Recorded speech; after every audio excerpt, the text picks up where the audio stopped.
Hey everyone, Jason here with another episode of The Gamer's Side. This is where I take a break from the publishing nonsense with Phase Shift Games and shed some light on my gaming side. And today I'm gonna go back a few years, quite some many years in fact, to a game that came out by Emerson Matsuuchi a long time ago called Reef. Now this is the second edition. I had played, I presume, the first edition, although I don't actually know. It was many years ago. I went to Manchester Library, where the board game librarian, Jen, hosts a game meetup quite frequently in Connecticut, and I believe Emerson was there that day. Got to play some games with him and get some signatures, which was fun. And I played this for the first time there, and I really fell in love with it. Never had a chance to get a copy until recently. Found this one on Noble Knights. Saw that it was second edition. I know nothing about the differences.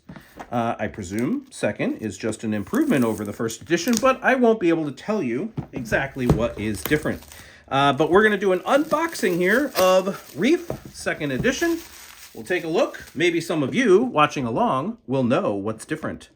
But it was just a really straightforward but pretty 3D strategy game that's glorified set collection using these cool coral pieces that you're stacking and building up in 3 dimensions. I love 3D strategy. I'm a sucker for that. This definitely had some really fun mechanisms going on while being very straightforward and simple to play. So this looks like a very straightforward catalog from the publisher showing off all their great games. Plan B. Here we have the rules. It's not even a book. That's it. It's one piece of paper folded in half. So 4 pages. So it is that simple a game. And that's cool. Then you have every player gets one of these boards. That's where you're going to build your coral reef. It's got a really nice artistic style to it. You've got scoring tokens, I believe. I'm not going to punch all those out, but the quality of these is great. 1, 2,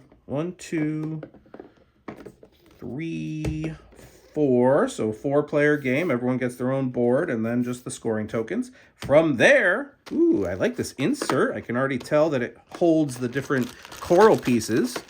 Or no, those are for the scoring tokens in different areas. And then that's it. These big, chunky, plastic, vibrant coral pieces. And I mean, they're really satisfying. I won't lie. Like, again, I'm a sucker for 3D.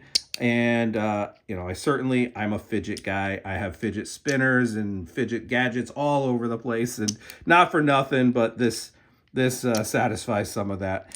So they all stack in a nice, clean way. They snap into each other. And, of course, that's true of each of the different versions of these pieces. I got to look up now, what really is the difference with the second edition? So there's some blue ones, and you're trying to make different sets of adjacent coral pieces of different colors, or stacks in different colors, or the same color. There should be a deck of cards that essentially, well, let's keep going. Somewhere there's a deck of cards that you draw from, and that's going to indicate what you are kind of trying to assemble. So nothing there, nothing there, nothing there. There they are. Because you need cards to tell you what arrangement you're trying to make. What kind of reef you're trying to build using these beautiful pieces. Because everyone's trying to build something slightly different.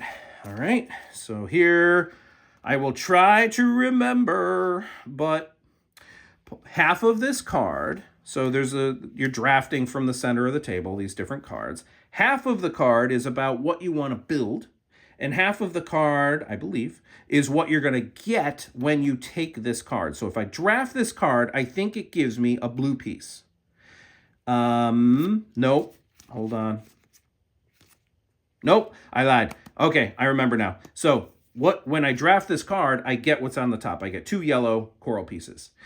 To complete this and get the 1 point, I need to have a blue coral that what it's on there represents some rule. I forget the rule. Maybe like separate from everything else or something like that. Let's go to something a little different. I need a stack of 2 yellow coral to get this 2 points. And when I take this card, I'm going to get 2 purple pieces. Here I need to have a purple and a blue adjacent to each other for 3 points. Here I need to have a stack of 2 purple diagonal from a stack of 2 yellow for 5 points. And it's going to give me 2 blue pieces. And that's kind of it. It's really straightforward the way it works. So I guess this is just have a blue piece and you just get a point. Is it that simple? I forget. Well, I will clearly have to read the rules. Here's a diagonal set of 3. A L-shaped 3 yellows. L-shaped 3 grays. And they get more complicated as you keep going. Like now, I don't remember what the plus means, but clearly there's yellow in the middle, and then they're surrounded by some blues. So I got to go back to the rules and read how some of these work. But that's it. And there's only a few of those that were more complicated at the end. It was a really straightforward game, very clean, very pretty to look at, has that 3D element, which is gorgeous because as the game goes on, you're going to be building up, like your whole coral reef is going to start building up. I can try to get the picture there a little closer, so that you're having all these different stacks and different arrangements. And, you're going to start boxing yourself out of being able to satisfy certain cards. So you need to be mindful, kind of like Harmonies, another very popular game of recent. But that is it. That's Reef, 2nd edition. I got to look up and find out how it's really different. I'm curious. But one way or the other, I'm thrilled that I finally own a copy of this great game by Emerson Matsuuchi. Thanks so much for watching. Until next time, I'm Jason. Bye.